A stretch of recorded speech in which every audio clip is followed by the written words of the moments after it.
Failure is your GPS to growth. Yes, and that's true. What do I mean by saying that? It truly indicates that every single time you fail, you actually get to know that what's a different direction to move towards. Because till the time we don't fail, how will we even get to know that what are the things we need to do differently? Now, some of the problems which we have existed with, we have been brought up, most of us, there are things which have been told to us because of which we think failure is bad. Failure is not bad. It's feedback. It's feedback for every one of us to know that if this is not working, and the sooner we get to know, the better it is for us to change the direction which we need to take to be able to reach our destination, to be able to reach our success. Now, the number two reasons why we've been thinking of failing is not good. We should not be failing, or all that chatter which goes inside our head, or how people judge us when we fail, is an outcome of be careful parenting. Now, what is be careful parenting? Wherein every single time we're about to do something, knowingly, unknowingly, for all the good intentions, our parent told us, be careful, you might fail. Be careful, you might fall. Be careful, do your best. Be careful. So there's a lot of be careful parenting which has happened to so many of us, that every single time we have to take some step which is beyond us, which is like in our unknown territory. Our inner chatter tells us we need to be careful. And if by chance we have kind of built the courage to do it and we have failed, the whole game of be careful parenting kinds of process in our head. How I wish, during our childhood times, or for most of us as a parent also, we have the courage to say that just go, just do it. And even if you fail, it's going to be absolutely okay. Because the more we kind of train people around us, our kids around it, that it's okay to fail, the more they build the muscle to be able to take risk and not attach that failure as the bad thing which has happened to them. Now, the third problem which has happened for over the years is that we associate failure with one's identity. If a person has failed in an instance, if a person has failed in a particular situation, we start defining that person as a failure. There's so many times people call themselves as a failure instead of saying that I was not able to do this particular task. It's particularly maybe this situation I was not able to deliver, or probably was able to do the things. We all start saying that it's me, and we make it about our own self. And the more we make it about our own self, it goes deeper into our own subconscious level. And the impact of it is that every single time in future we have to do something which is new, we have to go into some unknown territory of ours, we need to go a little extra inch in doing something new in our life. All this subconscious behavior, all of this identity which we have created for our own self, for different situations, different tasks of different timelines, kind of come as an obstacle in our life. So now, what are the solutions for us to be able to deal with when we get all these thoughts which are associated in a very, very, very deep, foundation of one's existence? Because most of us are not shining to our brightest self. Most of us are not living our dreams. Most of us are not taking actions because we have this strong fear of failure in our own mindset. Some of us are aware of it, some of us are not aware of it. It could be as simple as doing simple steps, taking those teeny, mini steps in our daily routine. We don't take them because we just fear the failure, and we do not want to face any place which makes us feel little smaller. And I think this whole concept of attaching failure to an identity, of making people feel smaller when they fail, has to go out of everyone's life. Now, couple of solutions which I would want to give to every single one of you who's listening out here is, before I do that, hi everyone, I'm Shruti Chaudhary, a personality and mindset coach and a TEDx speaker and founder of Charismatic You. And I really hope you found this video useful, and you can take some of the learning, some of the rebuilding of your relationship with the failure from this video. So the solution which I have for you is to rewire your relationship with failure is, number one, know it for a fact that failure is not an obstacle. Rather, it is the stepping stone to success. The more you fail, the faster you will realize which direction you have to take.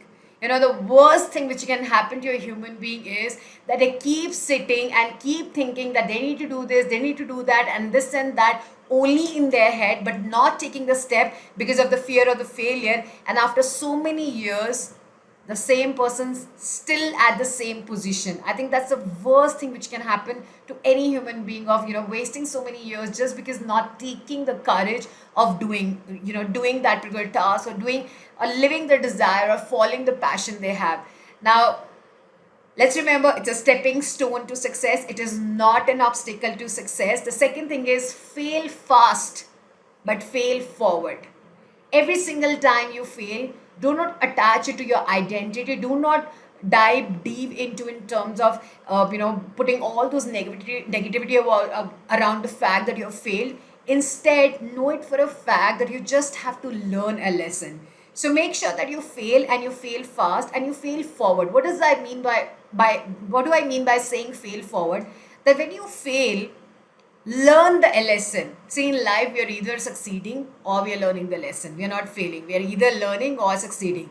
Now, the problem happens is when people fail and they either put it on another person, or on the environment, or on the skill, or get into the self-defeating thoughts that I just can't do this is not for me. And, we get into that direction of sulk and getting into those victim energy.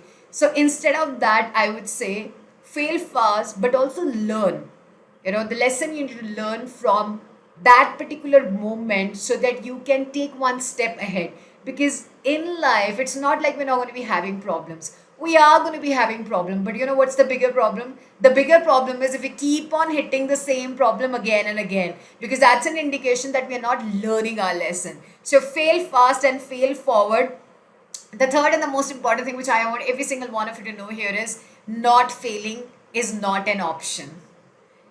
The most successful people are that successful because they failed most of the times. The people who take bigger risks, the people who fail more in life, will see the success faster because they have kind of gone through all the different permutations and combinations in life, wherein they have realized as how the things work and how the things do not work.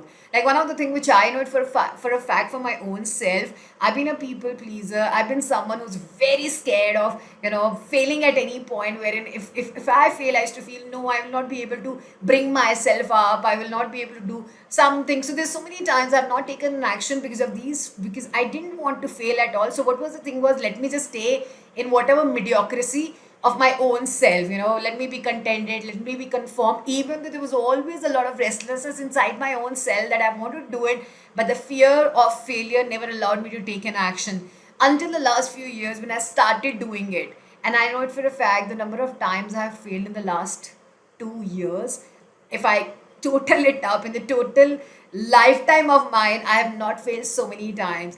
All those webinars, over hundreds of webinars I've done, wherein there were times when it worked well, there were times it just didn't go well at all, and dealing with the rejections, dealing with the fact that what I was giving, maybe some of the time people found it really amazing, but some of the times I didn't see those kinds of conversions happening or people taking up my program. And that's the time when it was one choice I had was to think that I'm not good, my program is not good, and go in all that direction of saying, this is not for me, I'm not going to be doing this. Or learning from that failure, the Shruti, what do you need to do differently the next time to be able to serve better, to be able to give more value, to be able to find out, to be able to realize that what are people actually looking for. Because there's always going to be an option in life to either give up or get up. So the question today, which I have for every single one of you is, what are you choosing for yourself every single day when you are hitting the failure? What is your relationship with the failure? And also, how do you manage when you hit that failure? One of the things which I want to share as well in terms of that, when you get hit by failure, please do not do a deep analysis at that point in time, because many of the times, after all, we are human beings, we are not robot. Every single time you will hit a failure, you will feel little imbalance of emotions, and when emotions go down, When the emotions are really, really, jittery, and they're on the highest place of the negativity, the logic, the intelligence will go down. So when emotions go high, the logic goes down. So remember, avoid having a deep analysis immediately after that failure. Give yourself 24 hours at least to process it. And maybe after 24 hours, you come to it, sit down on it with your pen and paper, and start asking yourself, what do I need to do differently? What do I need to learn from here? Because the kind of questions we ask ourselves is going to be deciding the kind of actions we're going to be taking as we move ahead. So I hope you found this video useful. Do share your comments with me in the chat window. One of the most important thing which I truly want to know from every single one of you is, how would you like to change your relationship with failure, and what is that one thing which you would like to kind of do right from today, and to say that, bring it on. I'm ready to take the game to the next level, and I'm okay if I face the fear of the failure, because I know for a fact I'll face it, but I'll still do it, because I truly deserve to create the life I want. And for that too, we need to kind of rebuild our relationship with the failure. So do share with me in the comments. I would love to read every single comment of yours. And take good care of yourself. Bye.